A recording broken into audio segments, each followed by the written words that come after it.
দেশের অন্যতম শক্তিশালী ফুটবল ক্লাব ইস্টবেঙ্গলের তত্ত্বাবধানে স্থানীয় ছেলে মেয়েদের ফুটবল প্রশিক্ষণের মান প্রত্যক্ষ করতে জলপাইগুড়িতে এলেন ওই ক্লাবের প্রখ্যাত দুই প্রাক্তন ফুটবলার মিহির বোস ও ভাস্কর গাঙ্গুলি। এই দুজন খেলোয়াড় একসময় ইস্টবেঙ্গল দলের নয়নমণি ছিলেন। ইস্টবেঙ্গল ক্লাবের সহযোগিতায় ও জলপাইগুড়ি ফুটবল একাডেমির পরিচালনায় ফুটবল প্রশিক্ষণ ক্যাম্প চলছে জলপাইগুড়ি শহরের বেশ কয়েকটি ফুটবল মাঠে। ফলে খেলোয়াড়দের আগামী ভবিষ্যৎ সুনিশ্চিত করতে এ ধরনের ফুটবল ক্যাম্পের আয়োজন করা হয়েছে যৌথ ব্যবস্থাপনায়। এদিকে ওই ফুটবল প্রশিক্ষণ ক্যাম্পে রবিবার উপস্থিত হলেন ইস্টবেঙ্গলের দুই দিকপাল ফুটবলার। তারা এদিন প্রথমে এবিপিসি ময়দানে উপস্থিত হয়ে ওই প্রশিক্ষণ নিতে আসা ছেলে মেয়েদের সাথে কথা বলেন, সেই সাথে তাদেরকে ফুটবল সংক্রান্ত ব্যাপারে কিছু টিপস উপহার দেন। জলপাইগুড়ি ফুটবল একাডেমির কোঅর্ডিনেটর সৌভিক মজুমদার, কৌস্তব বসু, অসীম রায়, ভাস্কর দাশগুপ্ত, অনির্বাণ কর সহ অন্যান্য সদস্যরা ওই উদ্যোগ নিয়েছেন। তারা জানান, এক সময় ইস্টবেঙ্গলের দিকপাল গোলরক্ষক ভাস্কর গাঙ্গুলি ও অপর জবরদস্ত খেলোয়াড় মিহির বোসদের দ্বারা এবং ইউনাইটেড স্পোর্টস ক্লাব কলকাতা, যার কর্ণধার নবাব ভট্টাচার্য, এদের সূত্র ধরে ভারতের আঙিনায় বিভিন্ন ফুটবলার পাঠানোই মূল উদ্দেশ্য। সম্প্রতি আসন্ন ইউনাইটেড আই লিগের জন্য অনূর্ধ্ব 17 এবং অনূর্ধ্ব 15 বয়সী 10 জন করে ফুটবলারের নাম নির্বাচন অত্যন্ত জরুরি।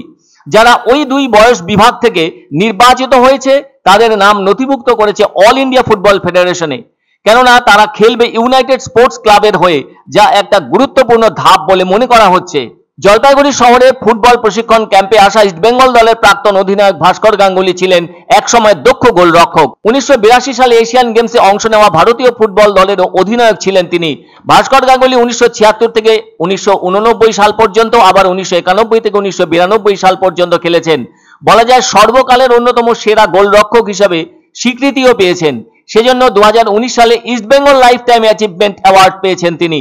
বলতেই হয়, তিনি খেলেছিলেন 1981-তে মার্ডেকা টুর্নামেন্ট, 1982-তে নেহেরু কাপ, একই বছরে প্রেসিডেন্টস কাপ, মার্ডেকা টুর্নামেন্ট এবং এশিয়ান গেমস। এর পাশাপাশি মিহির বসু ভাস্কর গাঙ্গুলির ঘনিষ্ঠ বন্ধু এবং একই দলের খেলোয়াড়। সকলেই জানেন, দেশের অন্যতম শতাব্দী প্রাচীন ক্লাব ইস্টবেঙ্গল। একসময়ে ফুটবল প্রেমী বাঙালির মনে ইস্টবেঙ্গল ও মোহনবাগান ক্লাবের খেলা মানেই আলাদা উন্মাদনা। অনেক আগে তো ইডেন উদ্যানে খেলা হতো, পরে যখন যুবভারতী ক্রীড়াঙ্গন তৈরি হয় তখন থেকে ওই দুই ক্লাবের খেলা ওখানেই হয়ে থাকছে। যাই হোক, বর্তমান সময়ে গ্রাসরুট স্তর থেকে ফুটবল প্রতিভা খুঁজে বের করে আনার ভাবনা চিন্তা ইস্টবেঙ্গল ক্লাবের মধ্যে জেগে ওঠায় জলপাইগুড়ির রাজগঞ্জে একটি ফুটবল একাডেমি গড়ে তোলা হয়। আর তারপর থেকে আর পেছনে ফেরা নয়, আরো সামনে চলা। সেজন্যই এ ধরনের ফুটবল প্রশিক্ষণ ক্যাম্পের প্রয়োজন দেখা দেয়। সেই সুবাদে অনেক ছেলে মেয়ে ওই কোচিং ক্যাম্পে অংশগ্রহণ করে। আর ভাস্কর গাঙ্গুলি ও মিহির বসুদের অভিজ্ঞ চোখে সেখানে ধরা পড়বে ভাবি ফুটবলাররা, কেননা লক্ষ্য সেটাই। আমরা একটা ট্রাকে ফেলতে পারি, ট্রাকে চলার দায়িত্বটা কিন্তু আজকের দিনে আমরা যদি একটু তাকিয়ে দেখি, নর্থ ইস্টের ছেলেদের কিন্তু ওরা নিজে নিজে তৈরি হয়ে যাচ্ছে। ওরা ঠিক ওদের লোকজনকে ধরে পড়ে ওদের ঠিক চ্যানেলে দিয়ে চেষ্টা করছে, বেরিয়ে যাচ্ছে। আমাদের ছেলেমেয়েদের বেরোতে হবে, ভালো খেলে ভালো জায়গায় যেতে হবে, তার যে সহযোগিতাটা আমরা করব।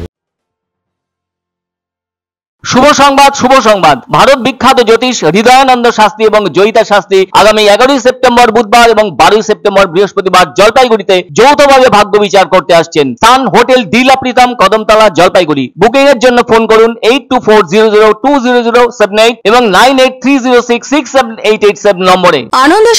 আনন্দ সংবাদ 30 বছরের নির্ভরযোগ্য প্রতিষ্ঠান ইন্দ্রমণি রাইস মিল। আমাদের কয়েকটি জনপ্রিয় ব্র্যান্ড হলো তাজ, বরলি, খুশি ইত্যাদি। আমাদের factory outlet CG trading company, Dinbazar, axis ব্যাংকের পাশে, জলপাইগুড়ি। এখানে সুলভ মূল্যে গুণগত মানের সব ধরনের চাল পাওয়া যায়। Phone number 9547029475। এক অন্য অনুভূতির স্পর্শ পাওয়া যায় রয়কো ব্র্যান্ডের গেঞ্জি ও জাঙ্গিয়ায়। তাই ছোট বড় সবার পছন্দ রয়কো গেঞ্জি ও জাঙ্গিয়া। প্রস্তুতকারক জয়মনি হোশিয়ারি, কলকাতা।